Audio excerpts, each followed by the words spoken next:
सेहत ललन टॉप का नया शो हेल्थ शो। अब जहां बात होगी हमारी और आपके हेल्थ की।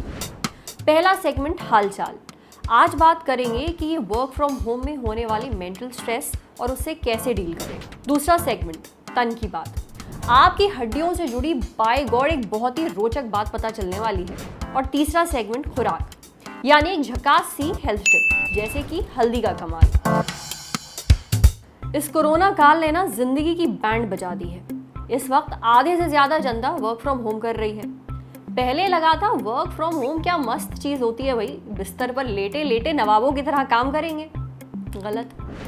जैसे जैसे वक्त बढ़ा स्ट्रेस बढ़ता ही गया। अब भाई दूर क्यों जाना, अपने आसपास के लोगों से बात की, सेम टू सेम उनका भी यही हाल है। किसी को नींद नहीं आ रही, किसी को एंग्जाइटी हो रही है, कोई डिप्रेशन में जा रहा है। फिर अपने को लगा कुछ तो गड़बड़ है दया, पता लगाया जाए। रिसर्च करनी शुरू करी। यार वाकई लोग वर्क फ्रॉम होम में काफ़ी स्ट्रेस्ड हैं। इतनी रिपोर्ट्स पढ़ने को भी मिली। अगर आपका भी यही हाल है क्या? अगर हाँ तो आज इस बला से निपटते हैं, जानते हैं कि ऐसा क्यों हो रहा है और डॉक्टर से जानते हैं कि इससे डील कैसे करें। पहले जनता कर्फ्यू हुआ, फिर 21 दिन का लॉकडाउन और फिर बढ़ता ही गया। और अब अनलॉक भी लॉकडाउन जैसा ही है। अब ज्यादातर कंपनीज अपने एम्प्लॉयज को वर्क फ्रॉम होम करने को कह रही हैं और ये सिलसिला जो है वो लंबा चलेगा। सही भी है।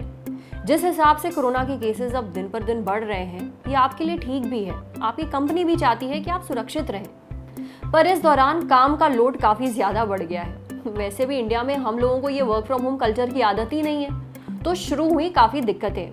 मेरे साथ भी हुई।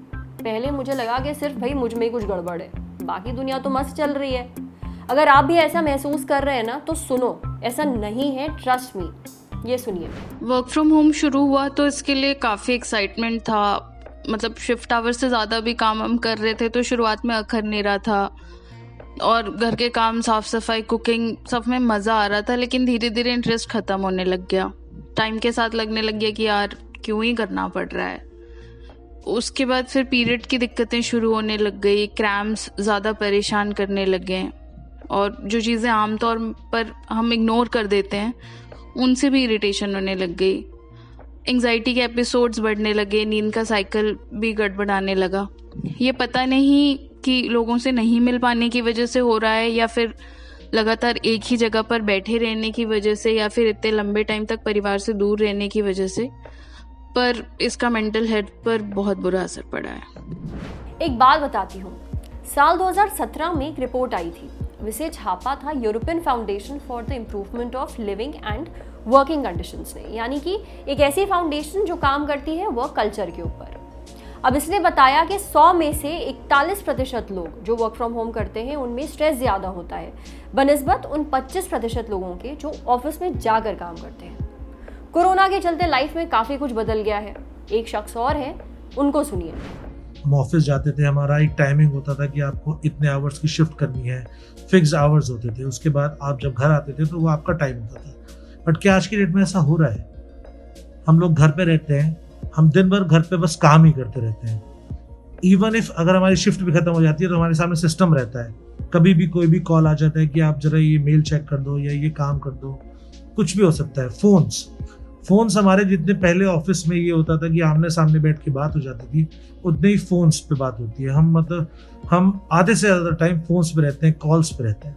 हमारे साथ ऐसा होता है आजकल कि हम लोग खाली भी बैठे हैं तो हमें ये लगता है कि कहीं फ़ोन ना बज जाए, कुछ काम ना आ जाए। अगर कोई बंदा एक कमरे में रह रहा है और उसी कमरे में उसका सिस्टम है तो ये डिफ्रेंशिएट नहीं कर पाता कि वो घर है उसका या ऑफिस है। वर्क फ्रॉम होम लोगों को प्रेशराइज कर रहा है, लोग उससे एंजाइटी इश्यूज में आ रहे हैं, लोग डिप्रेशन में जा रहे हैं, लोग अपने घर वालों को लोगों से बात नहीं कर पा रहे, लोग अपनी बातें शेयर नहीं कर पा रहे हैं। आपने जिन लोगों को सुना वो इस वक्त वर्क फ्रॉम होम में मेंटल हेल्थ इश्यूज से जूझ रहे हैं। आपकी भी अपनी कुछ दिक्कतें होंगी, एंग्जाइटी, डिप्रेशन, स्ट्रेस, इंसोम्निया। हो सकता है आप भी इस वक्त इससे जूझ रहे हो, पर आपको ये समझ में नहीं आ रहा कि ऐसा क्यों हो रहा है। यही सवाल हमने पूछा डॉक्टर सीमा जैन से। ये देखिए उन्होंने क्या कहा। कोविड-19 के चलते जो लोग घर बैठे काम कर रहे हैं उन पर एक अलग तरह का दबाव देखा जा रहा है। इसका कारण उन्हें सही वातावरण का नहीं मिलना, प्रॉपर टाइम मैनेजमेंट का नहीं होना, साथ ही साथ उनका मेंटल सेट नहीं होना, यानी कि घर को वो ऑफिस के नज़रिए से नहीं देख पा रहे हैं, जिसके कारण उनके काम करने की कुशलता पे कमी आ रही है। मुझे ऐसा लगता है कि जो लोग ऑफिस में टीम वर्क करते हैं वो उनकी टीम का सही कोऑर्डिनेशन नहीं हो पाना, साथ ही साथ जिससे उनके काम की गति धीमी हो जाती है और वो उन पर काम का दबाव बढ़ जाता है। इसी के साथ ही घर का काम और ऑफिस के काम में सामंजस्य का नहीं हो पाना या कठिनाई होना, उसके अंदर फैमिली डिस्टरबेंस का होना, कभी कभी अकेलेपन की फीलिंग आना, घर से बाहर घूमने नहीं जा पाना आदि ऐसे कारण हैं जो कि मानसिक दबाव को बढ़ाने में सहायक हो रहे हैं। अब ये तो ही बात कि वर्क फ्रॉम होम में इतना स्ट्रेस, एंजाइटी और परेशानी क्यों महसूस कर रहे हैं आप लोग। अब बात करते हैं कि इससे डील कैसे करें। नमस्कार दोस्तों, कोरोना काल में जहां हम वर्क टू होम की बात करते हैं, वहीं इसके अपने कुछ साइड इफेक्ट भी दिख रहे हैं। जैसे लोगों में चिड़चिड़ापन बहुत बढ़ रहा है, गुस्सा बहुत ज्यादा आ रहा है, बुरे बुरे ख्याल आ रहे हैं, घबराहट, बेचैनी हो रही है, डिप्रेशन का वो शिकार हो रहे हैं, कहीं ना कहीं लेक ऑफ इंटरेस्ट या काम से भागने की प्रवृत्ति डेवलप हो रही है। तो क्या किया जाए? दोस्तों, सबसे इंपॉर्टेंट है कि जो काम हम कर रहे हैं उसको एंजॉय किया जाए, क्योंकि बोझ समझकर दुनिया में हम कोई भी काम नहीं कर सकते हैं। उस काम को एंजॉय करना शुरू कीजिए। सेकंड इंपॉर्टेंट ये है कि काम को छोटे छोटे टुकड़ों में बांटिए। 14 घंटे लगातार काम मत करिए, उसे 2-2 घंटों में डिवाइड करें और हर 2 घंटे के बाद अपने आप को रिजुविनेट करने के लिए कुछ करिए। आप म्यूजिक सुन सकते हैं, डांस कर सकते हैं, गेम्स खेल सकते हैं, इंडोर गेम खेल सकते हैं, स्क्वैश खेल सकते हैं, बैडमिंटन खेल सकते हैं, कुछ भी कर सकते हैं, बच्चों के साथ मस्ती कर सकते हैं। सेकंड इंपॉर्टेंट चीज है फिजिकल एक्टिविटी, क्योंकि आप लगातार वर्क करने से फिजिकल हेल्थ खराब हो रही है। सुबह, दोपहर, शाम कभी भी आप जिमिंग कीजिए, रनिंग कीजिए, साइकिलिंग कीजिए, जो अच्छा लगता है, लेकिन एक्सरसाइज कीजिए। थर्ड इंपॉर्टेंट है योगा, मेडिटेशन, स्पिरिचुअलिटी, यानी अपने मन को शांत रखिए, मन को खुशी दीजिए। फोर्थ इंपॉर्टेंट, काम करने के बाद टीवी, मोबाइल को ज्यादा ना देखें, दोस्तों के साथ बातें करें, परिवार के साथ बातें करें और नेगेटिव बातें ना करें, हमेशा पॉजिटिव बातें करें, क्योंकि पॉजिटिव चीजें आपके मन को और अच्छा रखेगी। अच्छा खाएं, अच्छा पहने, अच्छा सोएं। घर में भी रहते हैं, अच्छे से सोइए, अच्छे से खाइए, लिक्विड बढ़ाइए, सिट्रस फ्रूट बढ़ाइए, फ्रूट बढ़ाइए, क्योंकि दोस्तों याद भी रखिए, कमाना जरूरी है, लेकिन खुश रहकर कमाना जरूरी है, प्रसन्न रहकर कमाना जरूरी है। आप लकी हैं कि आपके पास वर्क है, चाहे वो वर्क टू होम है। उन लोगों से पूछिए जिनके पास कोई काम नहीं है। तो सुना आपने, डॉक्टर साहब ने जो ट्रिक्स बताई हैं उन्हें ट्राई करिए, मैं भी करूँगी। पर सबसे ज़रूरी बात, अगर आप इस वक्त किसी मेंटल हेल्थ इशू से जूझ रहे हैं तो प्रोफेशनल मदद ज़रूर लीजिए। किसी साइकोलॉजिस्ट से मिलिए, बात करिए, अपनी हालत बताइए, ये बहुत ज़रूरी है। अकेले मत झेलिए। अब बारी है सेहत के दूसरे सेगमेंट की। भाई, कुछ दिन पहले मुझे एक बहुत ही मज़ेदार बात पता चली। आपको पता है जब बच्चा पैदा होता है तो उसकी कितनी हड्डियां होती हैं? 300। पर जब बच्चा बड़ा हो जाता है तब उसके शरीर में रह जाती हैं सिर्फ 206 हड्डियां। यानी कि आपकी और हमारी अगर हड्डियां भी गिनी जाएं तो हमारे पास हैं हमारे शरीर में 206 हड्डियां। तो जो बाकी बची 94 हड्डियां हैं वो कहाँ जाती हैं? अब हवा में गायब हो जाती हैं, बाहर गिर जाती हैं, मतलब ये छूमंतर कहाँ हो जाती हैं? ये जानने के लिए हमने बात की डॉक्टर मोहम्मद तारिक कमाल से। देखिए, हड्डियां दिखने में भले ही सख्त लगे पर बनी होती हैं कैल्शियम और जीवित ऊतकों से, यानी कि टिश्यूज से। अब जब बच्चा पैदा होता है तो उसकी हड्डियां छोटे छोटे पार्ट्स में रहती हैं, आपस में ये फ्यूज नहीं होती, यानी कि जुड़ी हुई नहीं होती। अब अगर बच्चों की हड्डियां आपस में जुड़ी होंगी और उनका पूरा कंकाल जो है वो माँ के पेट के अंदर ही बन जाएगा तो सख्त हो जाएगा।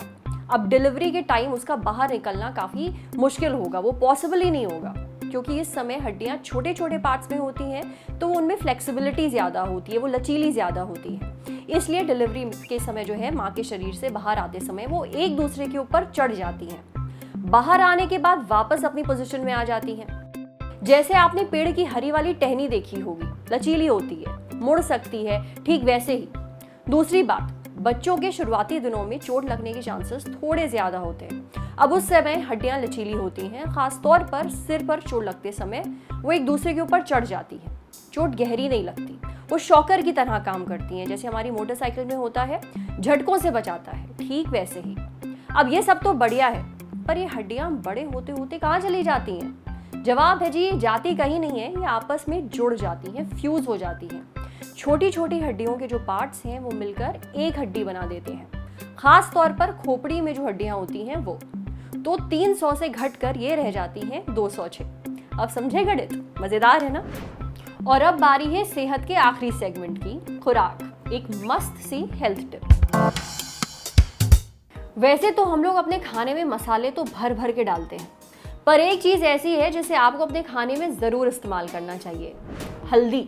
बड़े काम की चीज है। हल्दी से ना सिर्फ आपके खाने में रंग आता है, पर ये आपके हाजमे के लिए भी फर्स्ट क्लास है। इसमें होते हैं एंटीऑक्सीडेंट्स, यानी कि हिंदी में बोले तो प्रति उपचायक। इनका काम होता है आपके शरीर में फ्री रेडिकल से लड़ना। फ्री रेडिकल हैं आपके दुश्मन। अगर इनकी मात्रा आपके शरीर में बढ़ गई तो आपको हो जाएगा डायबिटीज, दिल की बीमारियां, यहाँ तक कि कैंसर भी। तो भाई हल्दी में होते हैं प्रति उपचारक, आपके दोस्त। साथ ही हल्दी में मिनरल्स होते हैं, फाइबर होता है। अब ये वो चीज़ें हैं जो आपके शरीर को तंदुरुस्त बनाती हैं। इसलिए हल्दी को खाने में डालने के कई फायदे हैं और उनमें से एक है आपकी पाचन शक्ति। यहाँ तक कि आयुर्वेद में भी हल्दी को अक्सर दवाइयों में इस्तेमाल किया जाता है। तो कर लीजिए हल्दी से दोस्ती। आज सेहत में इतना ही। अच्छा, अगर आप डॉक्टर हैं या फिर आपके डॉक्टर से कोई सवाल है तो इस ईमेल आईडी पे जो आपको स्क्रीन पे दिख रही है उस पर दाग दीजिए और मुझे इजाज़त दीजिए। ये वीडियो फेसबुक पर देख रहे हैं तो हमारे फेसबुक पेज को लाइक करिए, यूट्यूब पे देख रहे हैं तो हमारे चैनल को सब्सक्राइब करिए, घंटी ज़रूर बजा दीजिएगा ताकि जब भी हम कोई नया वीडियो अपलोड करें तो उसका नोटिफिकेशन आप तक ज़रूर पहुँचे। शुक्रिया।